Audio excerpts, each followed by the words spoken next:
Cuando entré a un salón de clases por primera vez, mi peor temor era que no me prestaran atención, que fuera invisible. ¿Adivina qué sucedió? Exactamente eso. Yo era una joven de 23, 24 años y la verdad es que no les llevaba mucha edad de diferencia a los estudiantes con los que empecé. Empecé con adolescentes, grupo complicado.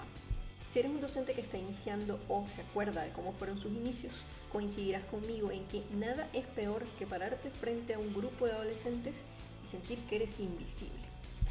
Pues bien, mis peores temores se hicieron realidad ese primer año y estuve envuelta en un ciclo, en un bucle casi, de emociones, de sensaciones y de sentimientos que hicieron de mi vida un infierno ese primer año.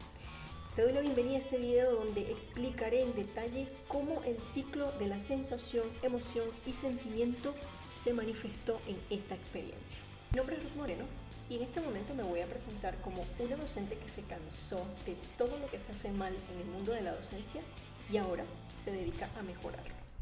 Voy a recapitular un poco de lo que dije en el video anterior, haciendo la distinción o la definición de lo que es una emoción. Piensa que las emociones son respuestas biológicas, fisiológicas y conductuales a un estímulo externo o interno. Son biológicas porque en su desarrollo activan mecanismos biológicos a través de la segregación de hormonas. Esto lo hace la amígdala. Son fisiológicas porque dicha segregación hormonal produce reacciones que afectan el físico, el cuerpo, y eso causa sensaciones. Y son conductuales porque producto del sentimiento, o en otras palabras, de la explicación cognitiva de la emoción, nos induce a actuar de ciertas maneras. Esa primera definición va a ser importantísima para describir todo lo que viene a continuación. Este ciclo no ocurre de la forma en que lo voy a describir. Lo voy a describir de esta manera y estructurar de esta manera por fines didácticos. Pero esto no ocurre con este orden, generalmente es mucho más caótico y pasa todo al mismo tiempo. Cuando uno entra al salón de clases, por lo general tiene lo que yo llamo una ventana de oportunidad que está más o menos entre los 2 y 5 minutos. Esta ventana de oportunidad funciona justamente como un espacio para demostrarles a tus estudiantes qué es lo que tienes para dar. Es más o menos lo que ocurre con los videos de YouTube y de Instagram, que cuentan con un lapso un poquito menos largo, que 2 a 5 minutos, se cronometran en segundos, pero es esencialmente eso. El estudiante se hace una idea de ti y de quién eres y de qué es lo que traes, cuánto sabes, te hace una radiografía, mejor dicho. Pues bien, al comienzo de mi experiencia docente, este espacio para mí era automatizado, es decir, yo entro al salón de clases, el estudiante tiene la obligación social, cultural, histórica, de prestarme atención y de mantenerse en silencio para que yo dé las primeras instrucciones. Al principio funcionó, digamos, la primera semana. La segunda semana ya no tanto. A partir de ese momento yo dejé de ser la docente y me convertí en la invisible. Yo me paraba, daba instrucciones, los estudiantes hablaban entre ellos, conversaban, no había ningún cambio en su comportamiento cuando yo entraba al salón de clases y por el contrario, de verdad, yo era la invisible, estaba pintada en la pared. Eso me producía una emoción. La emoción, esa respuesta automática, ira. Eso era lo que estaba ahí al fondo, ira, un enojo profundo.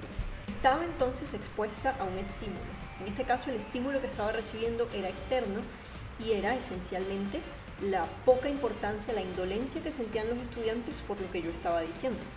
Ese estímulo ingresa al sistema límbico a través de varios procesos. Un primer proceso es el análisis de la situación. En este análisis interviene el tálamo, que esencialmente decodifica las sensaciones y respuestas motoras. Interviene también el hipotálamo, que se comunica con la amígdala para coordinar reacciones. Mi hipocampo, o el hipocampo, que trae memorias al presente, y esto es muy importante. Y la amígdala, que prepara una segregación de hormonas e integra la emoción básica que se genera. Al mismo tiempo funciona la corteza prefrontal.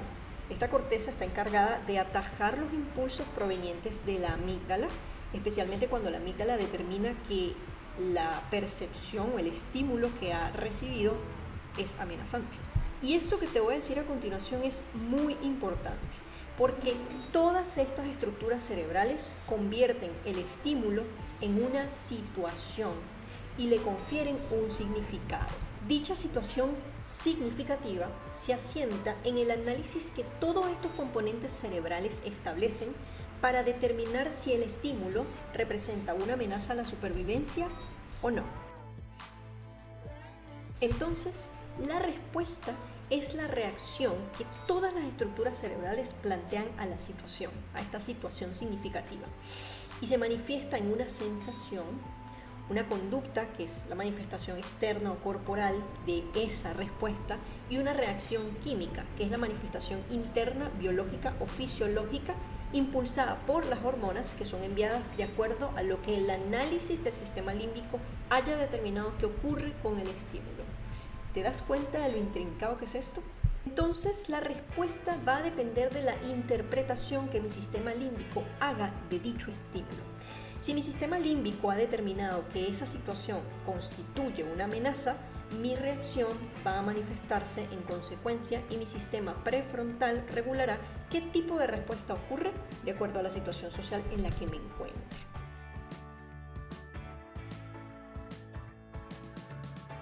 La interpretación que el sistema límbico hace está arraigada en nuestras historias de vida, está arraigada en nuestro pasado, y esto es clave. Es clave para entender por qué reaccionamos como reaccionamos, por qué nos comportamos como nos comportamos y por qué muchas veces ocurre que no estamos viviendo la situación presente, sino que estamos reviviendo algo del pasado. Nuestro cerebro busca de manera natural, orgánica, automática, establecer conexiones entre lo desconocido y lo conocido, para ubicar un elemento desconocido dentro del mundo conocido del cerebro. Cuando yo estaba frente a mis estudiantes y ellos no me escuchaban, lo que yo recordaba era algo que había vivido antes como estudiante. Como estudiante yo recuerdo que a mí me daba una pena profundísima, una angustia gigante cuando veía que un profesor estaba al frente y nadie le prestaba atención. Era como que todo el salón se ponía de acuerdo, menos yo, a mí eso no me gustaba. Todo el salón se ponía de acuerdo para mostrar de manera explícita el desinterés que sentían por el docente. Eso a mí me causaba una angustia profunda, porque pensaba, yo no quiero estar parada ahí, yo no quiero ser esa persona, yo no quiero que eso me suceda a mí. Fíjate entonces cómo esto estaba arraigado en mi memoria desde la adolescencia. Esto ocurre de manera inconsciente en mi cerebro, ocurre no solo de manera inconsciente, sino de forma automática. Y ahora, esa vuelta al pasado, muy inconsciente, trae al presente una cantidad de sensaciones que son muy intensas. Por ejemplo, yo recuerdo que cuando estaba al frente de ese salón y no me prestaban atención, sentía que un escalofrío me bajaba por toda la columna vertebral. Sentía dolores, retorcijones en el estómago antes de entrar al salón de clases, cuando sabía que era inevitable entrar con ese grupo particular que no me prestaba atención. Mientras estaba en el salón de clases, además, sentía debilidad, sentía temblor en las manos, sensaciones todas. Como emoción base está la ira, está la impotencia, está la rabia, está la incredulidad. ¿Por qué no me prestan atención si ellos tienen que prestarme atención? Ese es su deber como estudiantes, como adolescentes, respetar la autoridad, y yo soy la autoridad en este salón de clases. Y luego el sentimiento. El sentimiento es de indefensión profunda, el sentimiento es de impotencia, el sentimiento es de no saber qué hacer. Y lo que es más duro es que todos estos procesos no hacían sino reforzar una creencia que yo tenía, una creencia que se había forjado en mi infancia, que se reforzó en mi adolescencia y que en ese momento de mi adultez, frente a un salón de clases, lo que hacía era reforzarse, decir, esto es cierto, tú no tienes nada bueno que decir, no tienes nada importante que decir. Había días donde eso se acentuaba más, había días donde se acentuaba menos, porque este ciclo de la emoción, sensación y sentimiento también está regulado, también está regido por las condiciones contextuales en las que los estímulos ocurren. Por eso hubo días donde yo perfectamente podía mantenerme serena, socialmente hablando, y otros donde perdí el control por completo y pegaba 3 gritos. Incluso hubo un día donde no soporté más y salí del salón de clases, me dirigí al baño para llorar de la impotencia. Esto se conecta con el aspecto contextual de este ciclo. Es un aspecto que está recogido muy bien en un atlas, el Atlas de las Emociones, voy a dejar el enlace acá abajo, que hace un estudio, un análisis extraordinario de cómo se conjugan todos estos factores. El factor de la emoción, el factor de tus creencias, el factor del contexto, el factor de tu historia pasada. Yo hoy entiendo esto con mucha precisión, pero en el momento en el que lo viví, no. En el momento en el que lo viví me sentía víctima de un sistema nefasto, me sentía víctima de unos estudiantes indolentes e irrespetuosos, me sentía víctima de una sociedad que no valoraba suficiente a los docentes. Poca conciencia tenía de la realidad interior y de cómo afectaba mis historias pasadas, de cómo afectaba el contexto en el que estaba, de cómo afectaban mis creencias, en la profundización de esto, en la conversión de ese estímulo que recibí constantemente durante el año, en la conversión de ese estímulo y la interpretación de ese estímulo como una corroboración de mis creencias sobre mí misma como insuficiente, de mi visión del mundo como soy una víctima, de mi comprensión de la realidad docente, de la realidad educativa como complicada, difícil, imposible. Hacer un análisis de los estímulos que recibimos y la forma en la que convertimos ese estímulo en una creencia es extraordinariamente complicado, pero también es muy liberador. Comenzamos por detectar qué cosas me está recordando esto que me altera tanto. Eso es lo primero. Es una de las primeras cosas que te podría recomendar. Cuando haya un estímulo que produce en ti una reacción desmesurada, sea que la exteriorices o no, porque el hecho de que no la exteriorices no significa que no esté produciéndose dentro de ti una cantidad de reacciones y respuestas biológicas, fisiológicas y una cantidad de segregación hormonal que induce que pienses y que se acentúe lo que estás sintiendo. Entonces, independientemente de que la respuesta la exteriorices, se manifieste de forma violenta en un grito, por ejemplo, o que no lo hagas y en cambio te quedes en silencio con mucha impotencia y guardando todo lo que sientes pensando que te estás controlando, pregúntate, haz una pausa y pregúntate a qué historia del pasado me está llevando este estímulo que me altera tanto. ¿Qué estoy interpretando yo? ¿Por qué estoy dando una interpretación a este estímulo que es objetivamente sin ningún significado? ¿Qué interpretación le estoy dando yo? ¿Por qué le estoy confiriendo un significado que produce en mí una emoción tan intensa? Ese es el primer paso para aprender a gestionar tus emociones.